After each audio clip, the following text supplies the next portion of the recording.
Jalinan asmara Irma Darmawangsa dan Irfan Sebastian nampaknya semakin serius. Keduanya dikabarkan bakal segera menikah di 2022 mendatang. Menurut Irma, dirinya sudah siap kembali menikah walau masih trauma karena takut kembali gagal membina rumah tangga. Diketahui, Ibunda Irma mengutarakan syarat yang harus dipenuhi Irfan jika ingin pernikahan itu terlaksana. Menurut kabar yang berhembus, Ibu Irma Darmawangsa mematok mahar sebesar 5 miliar rupiah.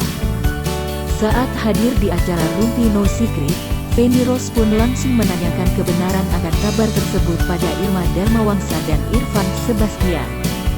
Tak menampik hal itu, Irma mengakui bahwa mahar 5 miliar rupiah tersebut benar adanya.